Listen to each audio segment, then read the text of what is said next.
Mr. များလုံးပဲမင်္ဂလာပါကျွန်တော်ဟိန်တက်ပါကျွန်တော်ဟိန်တက် YouTube channel အသစ်လေးကနေကြိုဆိုပါရခင်ဗျာကျွန်တော်အခုတင်ပေးတဲ့ဒီဗီဒီယိုလေးကတော့ကျွန်တော်တို့မနက်ဖြန်ထွက်လာမယ်ကျွန်တော်တို့ဒီ3လပိုင်း20ရက်နေ့ပေါ့နော်2026 3လပိုင်း20ရက်နေ့တောက်ကြနေ့မနက်ဖြန်မနက်12နာရီတမနေ့မှာထိုးရမယ့်ခဏန်းအတွက်ကိုကျွန်တော်အဓိကရည်ရွယ်ပြီးတော့ဒီဗီဒီယိုလေးကိုတင်ပေးတာပါအဲ့တော့ဒီဗီဒီယိုထဲမှာကျွန်တော်မိတ်ဆွေတွေကိုခဏန်းလေး၄ခွက်ပေးမယ်ကျွန်တော်မနက်ဖြန်အတွက်ကိုအရန်ကြိုက်နေတဲ့၄ခွက်ပေါ့နော်ဒါကတော့ကျွန်တော်စိုက်ကတော့တွက်မပြတော့ဘူးဗျနော်ဒါလေးတော့နားလည်ပေးပါအဲ့တော့လူကလည်းနည်းနည်းညီစီစီဖြစ်နေတော့လေကျွန်တော်အဲ့ဒါကြောင့်ပါခင်ဗျာအဲ့တော့မနက်ဖြန်ကိုကျွန်တော်ကနန်းလေး၄ခွက်ရှိတယ်အရန်2ခွက်ရှိတယ်ကနန်းက6ခွက်ပဲပေါ့နော်မနေ့ပြောင်တောက်ကြနေဆိုတော့ကနန်းကြီးအများကြီးလဲထိုးလို့မကောင်းတော့ဘူးခင်ဗျနော်အဲ့တော့ပတ်တီးကြောင့်အရန်အရှုံးများနေတဲ့မိတ်ဆွေတွေ2ပတ်တီးကြောင့်ပဲဖြစ်3ပတ်တီးကြောင့်ပဲဖြစ်ဖြစ်9ပတ်တီးကြောင့်ပဲဖြစ်ဖြစ်3ညပတ်တီးကြောင့်ပဲဖြစ်ဖြစ်ပေါ့နော်ကျွန်တော်တို့ပတ်တီးကြောင့်အရန်ရှုံးများနေတဲ့မိတ်ဆွေတွေဆိုရင်ဒီဗီဒီယိုလေးကိုစောင့်အောင်ကြည့်ရှုပေးပါနော်အဲ့တော့ကျွန်တော်ဒီဘက်မှာဆိုရင်ကျွန်တော်အဖွဲ့ဝင်တွေအနေနဲ့ဆိုရင်အခွေလေးတွေအဓိကအနေနဲ့အားကောင်းတယ်ပေါ့နော်အခွေတွေအဓိကကျွန်တော်တို့တင်းလင်းလာအင်္ဂါ2ရက်ကျွန်တော်ထုတ်ခဲ့တဲ့အခွေကလည်းကျွန်တော်တို့အောင်မြင်ခဲ့တယ်ကျွန်တော်တို့ဒီဗုဒ္ဓကြာတာပရိတောက်ကြာထုတ်ခဲ့တဲ့အခွေဆို2ကြိမ်2ခုတောင်ထွက်ပြီး9တိရော9လျှောက်ရောထွက်ပြီးပေါ့နော်အဲ့တော့ကျွန်တော်အခုလာမယ့်အပတ်ကိုလည်းကျွန်တော်အခွေတွေကိုအဓိကအနေနဲ့အားထားပြီးတော့ကျွန်တော်ခဏန်းထုတ်မယ်လို့တွေးထားတယ်ပေါ့နော်အဲ့တော့ဘာလို့လဲဆိုတော့အခွေတွေကအပတ်တိုင်းကိုကျွန်တော်မှန်နေတယ်ပေါ့နော်ပတ်တီးကိုလိုက်မိတဲ့မိတ်ဆွေတွေကနည်းနည်းဝန်များသွားတယ်ဗျပြီးသွားတဲ့ပုံစံမျိုးမှဖြစ်သွားတယ်ပေါ့နော်ပြီးတော့ဒီကြားထဲမှာကျွန်တော်channel အဟောင်းကလည်းဗျလုံးဝတစ်ပတ်လုံး live လွှင့်လို့မရတဲ့အရှင်နေမျိုးဖြစ်နေတဲ့အခါမှာပေါ့နော်ကျွန်တော်မိတ်ဆွေတွေတကယ်အဆင်မပြေကြတဲ့သူတွေလည်းရှိကြတာကျွန်တော်နားလည်ပါတယ်အဲ့တော့လာမယ့်အပတ်မှာတော့ကျွန်တော်ဒီထက်မကကောင်းတဲ့ဟုတ်လားမွေးခွက်လေးတွေကျွန်တော်တို့ဒီထက်မကကောင်းတဲ့ကျွန်တော်အခွေလေးတွေကိုကျွန်တော်အကောင်းဆုံးလေးတွေဟင်ချက်ထုတ်ပြီးတော့ပါမယ်အဲ့တော့ကျွန်တော်တခုမှရှင်တာကမနှက်ဖြန်ကိုပတ်တီးလိုက်နေတဲ့မိတ်ဆွေတွေဆိုရင်ကျွန်တော်ကအရန်ကြီးမလုပ်စီရှင်တော့ခင်ဗျာတော့ဘာလို့လဲဆိုတော့ပတ်တီးတစ်လုံးဆိုတဲ့မျိုးကကျွန်တော်တို့3ရက်လိုက်လို့မှကျွန်တော်တို့အဆင်မပြေဘူးဆိုရင်ကျွန်တော်ကတော့မလိုက်စီရှင်တော့ပါဘူးခင်ဗျာနော်အဲ့တော့ကျွန်တော်ပြောချင်တာကနောက်အပတ်တော့ကို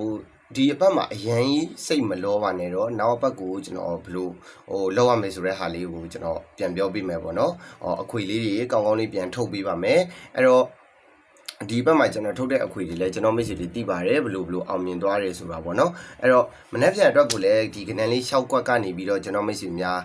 းတစ်ဖက်တစ်လမ်းကပေါ့နော်အကူညီလေးတစ်ခုတော့ဖြစ်မလားပေါ့နော်ဒါလေးကိုလည်းကျွန်တော်တွေးတဲ့အတွက်ဒီဗီဒီယိုလေးကိုတင်ပေးရခြင်းဖြစ်ပါတယ်အဲ့တော့ကျွန်တော်ဒီဗီဒီယိုထဲမှာပဲကျွန်တော်ဒီကနန်းလေးတွေကိုကျွန်တော်ပြောပြပါမယ်ကျွန်တော်မိတ်ဆွေများကတစ်ချက်လောက် like မှတ်ပေးပါနော်အဲ့တော့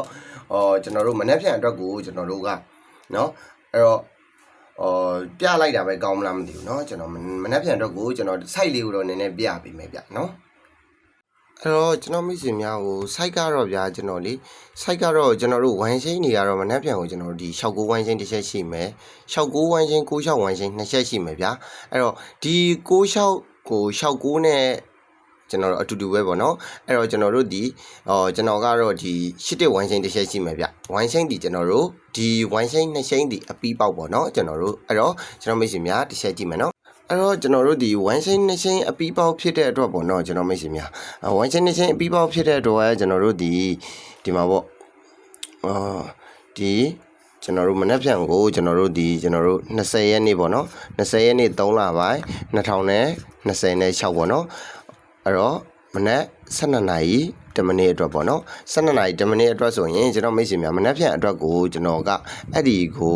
6981ပေါ့နော်6981သုံးတလုံးကတော့ကျွန်တော်နည်းနည်းစိတ်မချတဲ့အတွက်ထည့်လိုက်မှာပေါ့နော်ဒါကိုကျွန်တော်တို့အပီးခွေပေးပါဗျနော်အပီးခွေမနက်အတွက်ကိုကျွန်တော်ဟိန်ထက်ကြိုက်တဲ့အပီးခွေလေးပေါ့နော်ဒါပေမဲ့3ကတော့ကျွန်တော်စိတ်မချလို့ဒါထည့်တာဒါပေမဲ့အမှန်ဆိုရင်6981ဒီအပီးပေါက်ပေါ့နော်ဘာလို့လဲဆိုတော့ကျွန်တော်တို့ဒီ69ဝိုင်းချင်း2ချက်81ဝိုင်းချင်း1ချက်ဒါလေးနဲ့ပဲကျွန်တော်တို့အရင်လည်းမထိုးရှင်တော့ဘူးဗျခဏန်းကိုလေအဲဒါကြောင့်ကျွန်တော်လိုအဲ့တော့ကျွန်တော်တစ်ချက်ကြည့်မယ်အဓိကကျွန်တော်တို့main တင်ကစားမယ်ကျွန်တော်တို့ main တင်ကွက်ဒီကျွန်တော်တို့main တင်ကွက်ဒီကျွန်တော်တို့မနက်ဖြန်မှာကျွန်တော်တို့86ရယ်เนาะ86ရယ်89ရယ်เนาะ16ရယ်86ရယ်ပေါ့နော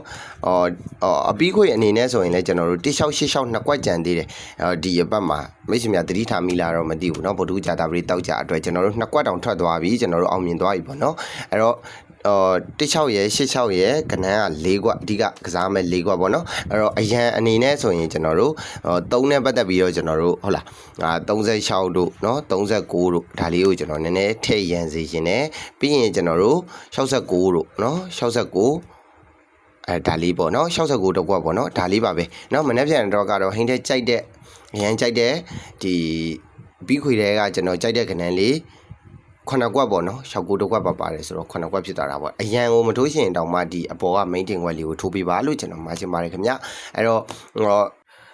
တော်မိတ်ဆွေများကိုကျွန်တော်နောက်ဆုံးအနေနဲ့မှာချင်တာကတော့ကျွန်တော်နောက်အပတ်အတွက်ကိုပေါ့နော်ကျွန်တော်အဖွဲ့ဝင်ရှင်တဲ့မိတ်ဆွေတွေဆိုရင်တော့ကျွန်တော်အဓိကအခွေကိုအဓိကအနေနဲ့ကစားစေချင်တယ်ဘာလို့လဲဆိုတော့ပတိတစ်လုံးကိုလိုက်တယ်ဆိုတာအကွက်20လောက်လိုက်ရတယ်ခင်ဗျနော်ပတိတစ်လုံးကိုလိုက်လို့ရှိရင်အကွက်20အပီးခွေကအကွက်20လိုက်စေရမလို့ကနန်းလေး၄လုံးပဲခွေရတာဖြစ်တဲ့အတွက်အကွက်20မရှိဘူးဗျာ10ကွက်ကြော်လေးပဲအဲ့ဒါနဲ့ကျွန်တော်တို့ဒီအမျက်တွေဘယ်လိုရလဲကျွန်တော်မိတ်ဆွေတွေလည်းတွေ့ပါတယ်ဒီပတ်ဆိုရင်ပေါ့နော်အဲဒါကြောင့်ကျွန်တော်အဖွဲ့ဝင်တွေကိုအထာမတိသေးတဲ့မိတ်ဆွေအစ်စ်တွေကကျွန်တော်နားလဲတယ်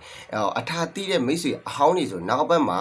အခွေကိုလျှော့ပြီးတော့ထိုးလိုက်တယ်ပတိတွေကိုတင်ထိုးတယ်ဆိုတဲ့အတန်တွေကိုကျွန်တော်မကြားချင်ဘူးနော်နောက်အဘက်မှာအဖွဲ့ဝင်မယ်လို့ကိုယ်တိုင်ဆုံးဖြတ်ထားတဲ့ဟင်းထက်ရဲ့အခွေကိုအဓိကကစားမယ်ဆိုရင်ဟင်းထက်ထုတ်တဲ့အခွေကိုတီးတီးကြကြလေးကောင်းကောင်းမွန်မွန်လေးဆော့မယ်ဆိုရင်နောက်အဘက်ကို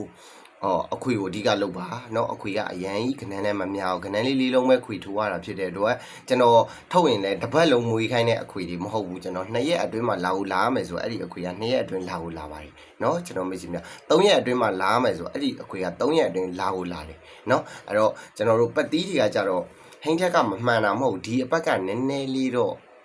ဘယ်လိုပြောရမလဲ